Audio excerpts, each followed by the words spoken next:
Justice, how the Palestinian context highlights global challenges for institutions and smaller nations. Our keynote speaker this evening is a distinguished diplomat whose remarkable service record speaks for itself. He is the former permanent representative of Sri Lanka to the United Nations in Geneva and held numerous prestigious positions, including chairman of the International Labour Organization's governing body in 2000 and 2008, Vice President of the United Nations Human Rights Council in 2007 and 2008, coordinator of the Asian Group at the UNCTAD. Notably, he played a vital role in defending Sri Lanka at the UNHRC during a crucial time in our nation's history. Ladies and gentlemen, please welcome Dr. Jayathilaka to deliver his address. Reverend sirs, members of the diplomatic corps, ladies and gentlemen, if I may start on a personal note, the young gentleman who introduced me spoke about my diplomatic career. One of the things I'm proudest about my stint as a diplomat, I'm not a career diplomat, but I have served in 3 places. One of the things I'm proudest about is that I was one of the ambassadors who was in Paris at UNESCO in 2011 when we faced down a warning delivered personally to us by US Secretary of State Hillary Clinton, who flew in from Washington, D.C. to tell us that if we voted for Palestine, she wouldn't have a choice, it wasn't personal on her part, but Congress would cut off 60% of the funds to UNESCO. And I was in that group of ambassadors that voted for the entry of Palestine as a member of the UNESCO. The first time Palestine was voted through as a member of any UN body, you required a 2/3 majority, and we got a more than 2/3 majority in 2011 for the entry of Palestine. I'm glad I was able to participate in that. The topic I've been assigned this evening was not drafted by me. I had nothing to do with it. But I must say that it's a very complex and subtle wording. The wording is unveiling justice, how the Palestinian context highlights global challenges for institutions and smaller nations. Let's take it from the top. Justice for Palestine, especially for the Palestinian people of Gaza, is veiled, is hardly discernible. We see it as through a glass darkly, if I may quote from the Bible. So how do we get from this veiled justice, how do we get to unveiling that justice? I'm also in agreement with the committee that drafted this, because they use the term the Palestinian context. So it's not merely the Palestine issue or the Gaza war, it's the Palestinian context. Because every time we turn on the television, we see the horrors of what is being perpetrated wittingly in Gaza. And that provides a context for us as human beings, quite apart from our politics. When we recall these years, we will think of them as the years that we saw children being deliberately starved. Deliberate, not by natural disaster. but as part of a state policy. We will remember this time as a period in which our humanity was challenged. So it is indeed the Palestinian context. My generation lived through the Vietnam War, and we saw it on television, not in Sri Lanka. I was fortunate to be traveling with my parents quite often.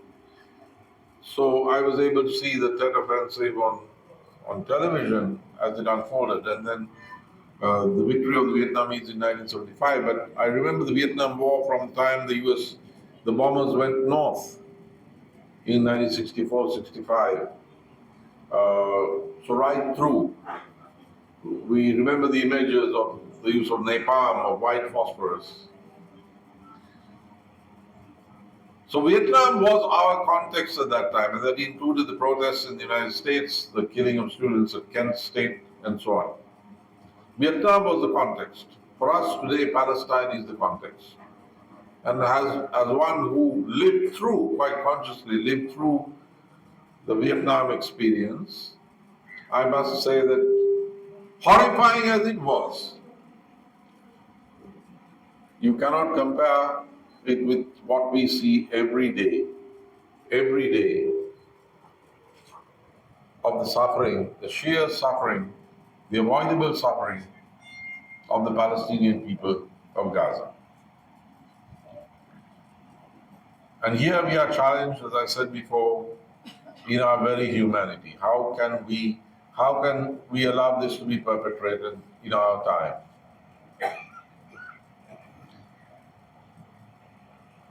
The topic also talks about the global challenges for institutions and smaller nations.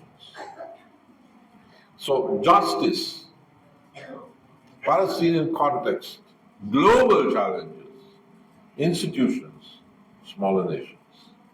It's a tough topic to be covered in half an hour, but I'll try. The Palestinians of Gaza never got any justice. Whatever we may think of Hamas, and I do think that the attacks on the civilians, quite apart from the attacks on the Israeli military, but the attacks on the civilians on October 7th were quite abhorrent. I'm very well aware that those civilians were also, for the most part, settlers on Palestinian land. But still, especially the attack on the music festival was morally abhorrent and an act of terrorism. That said, I remember that when Hamas won the election in 2006, long before any acts of terrorism, the collective West, as it's now called, immediately imposed sanctions. Immediately.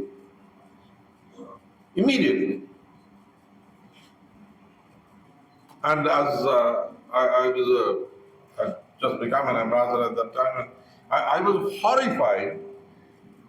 And we had fought the terrorist movement and we had defeated it, but the injustice involved in a preemptive strike, in an immediate sanctioning. And that was before the internecine conflict between Hamas and Fatah, the PLO, the Palestinian Authority in the West Bank. There was violence, there were even killings. But from the get-go, Gaza was under sanctions, European sanctions. The same Europe that is now debating as we speak on whether or not to review the market access given to Israel. They're reviewing, they're wondering whether to review it. And I hope they do, and I hope they take a strong line. I'm happy that they're at least discussing it. But there was no such protracted process when sanctions were imposed, simply because the Palestinian people in Gaza had voted for Hamas over the Palestine Authority, over Fatah. Unlike the people in the West Bank. I mean, that's democracy. So, there was no justice, no fair play from the get-go. And I'm not even talking about justice for Hamas, I'm talking about justice for the people of Gaza. Now, once October 7th took place, and we know the context, we are very familiar with how the occupation is the principal reality. That does not justify each and every reaction to the occupation. But no discussion can take place without understanding that the overarching context is that of the occupation. But even after October 7th, things need not have come to the point that we are watching on television now, because there was another option. And I'm not talking about a pacifistic option. The United States of America presented the government of Israel with another way to go.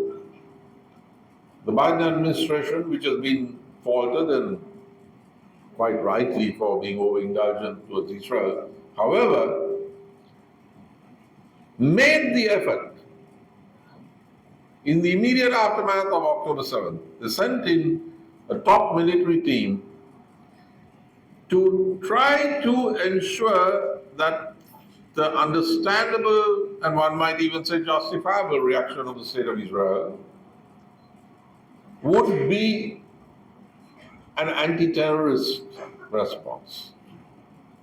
And the United States was willing to assist.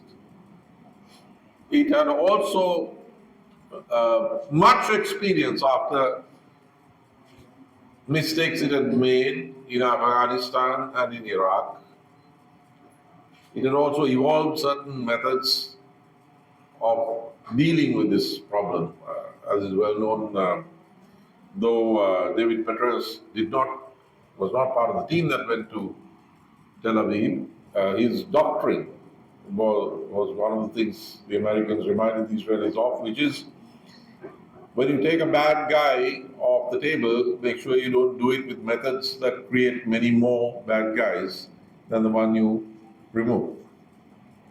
But the government of Israel decided not merely to hunt down the Hamas team or Hamas itself, but to fight a wider war against the Palestinian people.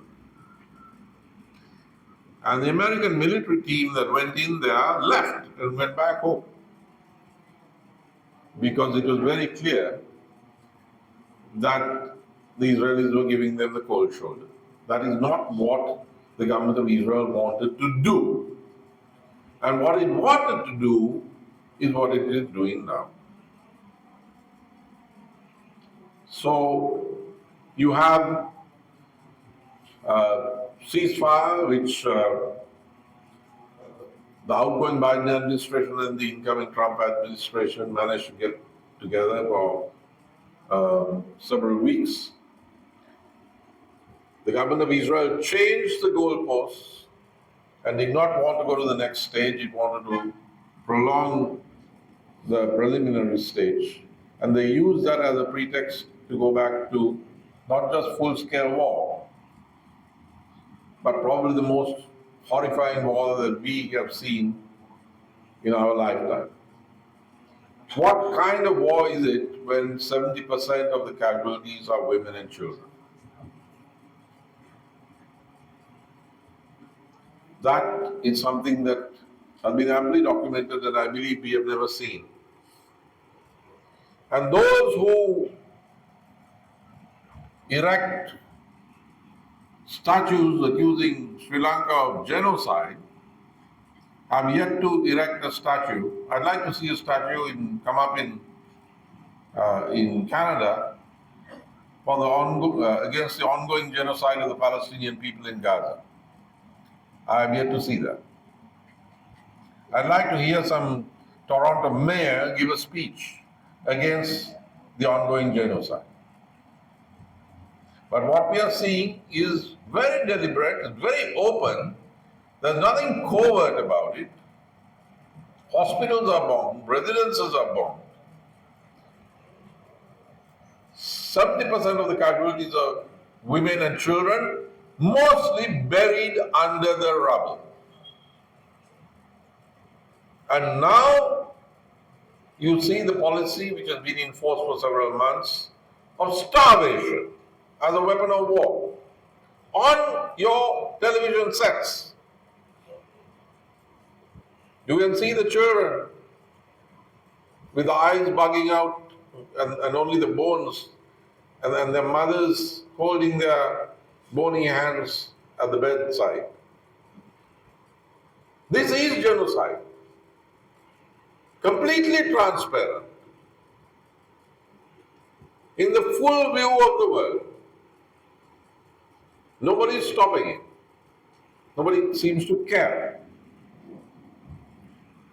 I know I sound like an old guy, but when I was growing up, when I was a boy, when I was a teenager, this couldn't happen because the Arab street, as they would say, would put pressure on their governments. But there doesn't seem to be any such pressure, certainly not in the Gulf. And I don't see that happening in the Arab countries either. What we have seen is not just the genocide in Gaza, but also the bombing of Lebanon, where despite the fact that the Hezbollah was negotiating, Hassan Nasrallah was assassinated. And Hezbollah, if Hezbollah made any mistake, it was in trusting in their strategy that if they adopted restraint, good sense would prevail. They didn't understand that Netanyahu's government wanted to destroy them because they were an obstacle. And they were destroyed. And Lebanon, Beirut was bombed. And now Syria finds that though the Assad government is no more, Israel has occupied large parts of it, of the country. And is continuing to bomb. It has occupied the areas going down from the Golan Heights. All of this is taking place quite openly. Quite openly. One day historians will look back and talk about this turn in global affairs that is taking place on many fronts. We see the tariff issues during the Trump administration, so many, Ukraine, Russia, and the general understanding that the world system is undergoing a total change. But while this change is taking place, it is not a bloodless change. In the course of this change, in the context of this change, either as a byproduct or because people were paying attention to everything but the human aspect, the genocide in Gaza is proceeding. We may have to call it quasi-genocide or partial genocide because they may not quite finish off everybody, but what they have planned is well known. And the Israeli scholars themselves have exposed what the plan is to push the people out of Gaza or box them in so tightly that they can't survive. I mean, it's not only a question of pushing them, but literally of starving. So what is that? I mean, that's a global challenge, not just for institutions and smaller nations, but for our humanity. Every institution is being challenged. Some of them have, some UN institutions have stood up, but the UN as a whole, has been disappointed. We can see the alacrity with which the West responds in the case of Ukraine. One can understand that, and I don't want to take sides here, but let's face it, Ukraine is a war in which there are two sides. On the one hand, there's Ukraine backed by NATO, and on the other hand, there's Russia. But there aren't two conventional armies or two states fighting in Gaza. In Ukraine, 70% of the casualties on neither side are women and children. By the way, of those suffering the effects of the famine, and famine is what we are seeing in Gaza, 90% are children. Children. But that has not evoked the kind of, anything like the kind of international response in any of the institutions that the Ukraine crisis has. Now, if I may briefly wear my political scientist hat, I would guess that someday when all of us, especially the historians, write about the transformation of the world system these years, which has been talked about, one of the things that will be talked about is the loss of the moral high ground by the institutions. It happened with World War I, it happened with World War II, it has happened in modern history, where the institutions that were supposed to hold the line against barbarism did not. And philosophers, certainly after World War II, spent their time on trying to understand how this happened. How could you have the Holocaust? How could you have the World War? What happened to humanity? I think that that is going to happen when we look back on the times that we are living in. So that will contribute. Though people think that let's get on with the major stuff like Ukraine and tariffs and so on, let the Gazans bleed to death or starve to death. We will see how the loss of morality, of basic humanity on the part of those who could have stopped it. We really can't, but those who could have stopped it, how that eventually feeds in to the direction and uncontrollability of the changes that we are seeing in the world system today. Now, to come to a close, smaller nations, well, if Israel can do that to us, it can happen to other places. And that's why if you don't fight for basic humanity in Gaza and stand up and at least shout about it, it may happen to you. But mercifully, since those of us who belong to small nations still have states which have not been shattered by outside intervention, we have more options than the poor people of Gaza. But this has implications for us all. Now, how do we then get out of this darkest of labyrinths? What are the lights that we can see? One is that the consciousness and the conscience of humanity has begun to respond, and it had been responding for some time, from the students in the United States of America and other parts of the world, but especially in the US, in the elite universities, who have been demonstrating solidarity and protesting and even being sacked from universities. You have a change in consciousness. You have the example, much celebrated, of Pope Francis and his concern over Gaza, which I hope and I think will be taken forward by Pope Leo XIV. So we have, while we do not have a murmur in the places that President Trump was visiting, which is a pity because if that opinion had been communicated by his hosts, then President Trump might have thrown the weight of the United States behind us stopping this carnage. But that didn't happen. But while that is the case, we know that throughout the world there have been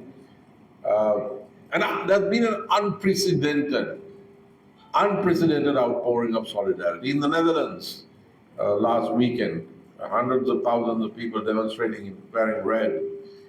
So something is happening to the conscience and consciousness of people, not only of young people, but especially of young people.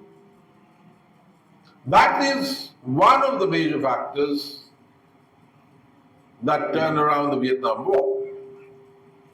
The change in consciousness of the global youth, especially in the West, responding to what they saw was happening in Vietnam. So never underestimate the power of the people, especially in democracies. The people are changing, the consciousness is changing, and those youngsters who are demonstrating today will be the rulers tomorrow and day after someday. Those are the educated youth who will get there. But even before that, they will have an impact. They will have an impact. Finally, in Sri Lanka, I'm ashamed of what we in Sri Lanka have become. In Sri Lanka, we had a bipartisan policy. It had nothing to do whether you were center right or center left. Madam Maranaka suspended diplomatic relations with Israel. Though President Jayathilaka even had Israeli military advisors here in the 80s, it must be remembered that when the PLO proclaimed a government in exile, President Jayathilaka, Sri Lanka was one of the first countries to recognize it. And during the presidency of Ranasinghe Premadasa, whom I'm proud to have worked closely with, and my friend Imtiaz Bakri Maka was one of his young deputy ministers, Sri Lanka not only shut down the Israeli interest section, but when President George Bush Sr., redeeming a promise, I must say, that the United States made in the UN General Assembly in 1975, returned to the UNGA and sought and obtained the repeal of the Zionism is a form of racism resolution.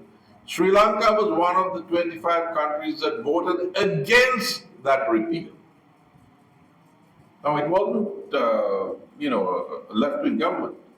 Of the 25, of course, most of the countries belong to the Organization of the Islamic Conference.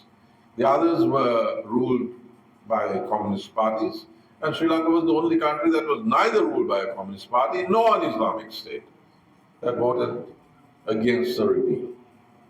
And President Mahinda Rajapaksa, who belonged to the rival party, was very strongly pro-Palestinian, as we know. And I was very happy to have been able to work closely with him as well. Now, we had this bipartisan consensus. But now, we have a situation in which Sri Lanka has become a rest and recreation spot for IDF soldiers engaged in what is almost certainly a genocidal war in Gaza, and who make no bones of the fact of their views. the behavior. Because Sri Lankan surfers out in Arugambe have been protesting against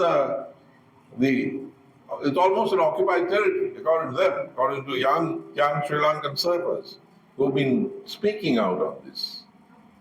And there's even an award-winning movie about how some IDF soldiers came for sort of therapy after one of their comrades had been killed in a battle in, of all places, Syria.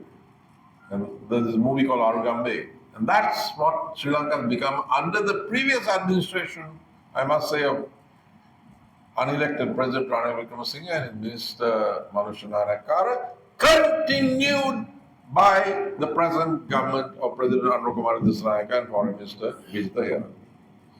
We have Chabad houses in a country where there's never been a Jewish population.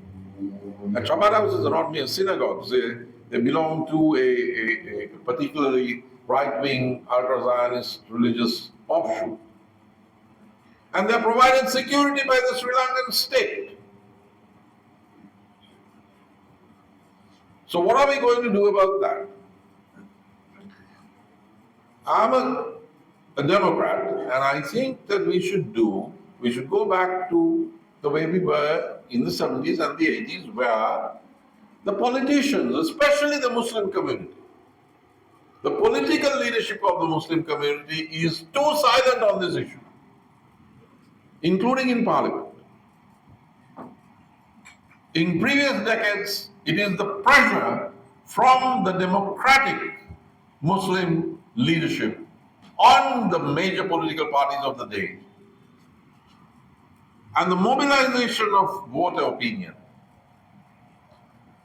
that helped the leaders who were themselves oriented towards Palestine to take the stands they did. But today we see none of that. There is silence.